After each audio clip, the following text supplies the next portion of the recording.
ನೋಡಿ. ಸೊ ಮುತ್ರಾಸಿ ಮುದ್ರಾ ಇದು ಅದ್ಭುತವಾದ ಮುದ್ರಾ ಸ್ನೇಹಿತರೆ.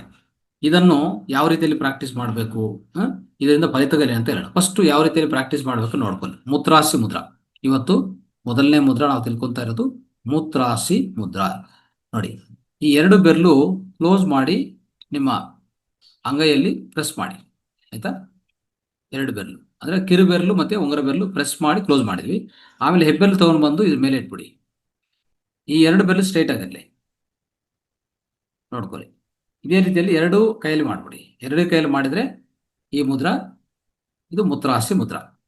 ಇದು ಎರಡು ಅಂಗೈಯಲ್ಲಿ ಇಟ್ಟ ಮೇಲೆ ಪ್ರೆಸ್ಸಿಂಗ್ ಇರುತ್ತೆ, ಸ್ವಲ್ಪ ಟಚ್ ಆಗಿರ್ತದೆ. ಮತ್ತೆ ಬೆರಳು ಬಂದು ಎರಡು ಮೇಲೆ ಇಡ್ತೀವಿ.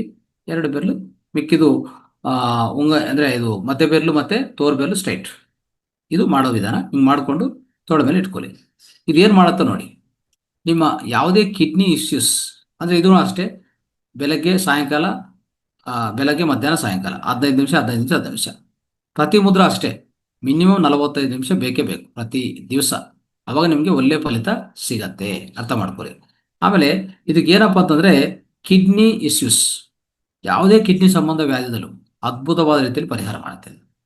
ಆಮೇಲೆ ಕಿಡ್ನಿಯನ್ನು ಸ್ಟ್ರೆಂತ್ ಮಾಡುತ್ತೆ, ಯೂರಿನ್ ಬ್ಲಾಡರನ್ನು ಸ್ಟ್ರೆಂತ್ ಮಾಡುತ್ತೆ. ಪದೇ ಪದೇ ಯೂರಿನೇಷನ್ಗೆ ಹೋಗ್ತಾರೆ ನೋಡಿ, ಪದೇ ಪದೇ ಮೂತ್ರ ವಿಸರ್ಜನೆಗೆ ಹೋಗ್ತಾರೆ ನೋಡಿ, ಅವರಿಗೆಲ್ಲ ಇದು ಅದ್ಭುತವಾದ ರಾಮಬಾಣ. ಅರ್ಥ ಆಯ್ತಾ?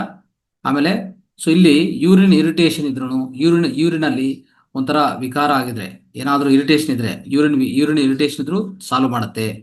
ಕಿಡ್ನಿ ಸ್ಟೋನ್ಸ್ ಯಾರಿಗಾಗತ್ತೋ, ಕಿಡ್ನಿ ಒಳಗಡೆ ಕಲ್ಲುಗಳು ಬರ್ತದಲ್ಲ, ಹರ್ಲುಗಳು, ಈ ಕಲ್ಲುಗಳು ಬಂದಿರೋರಿಗೆ ಅದನ್ನು ಪರಿಹಾರ ಅದ್ಭುತವಾದ ರೀತಿಯಲ್ಲಿ ಕೊಡುತ್ತೆ. ಆಮೇಲೆ ಆಡ್ರಿನಲ್ ಗ್ಲ್ಯಾಂಡ್ ಅನ್ನು ಉತ್ತೇಜಿತ ಮಾಡುತ್ತೆ. ಯಾವುದೇ ಭಯ ಇದ್ರೆ ಭಯ ತೊಲಗಿಸ್ತದೆ. ಇಷ್ಟು ಮಾಡ್ತದೆ ಯಾವುದು ಈ ಮುದ್ರಾ, ಮುತ್ರಾಸಿ ಮುದ್ರಾ, ಮುತ್ರಾಸಿ ಮುದ್ರಾ.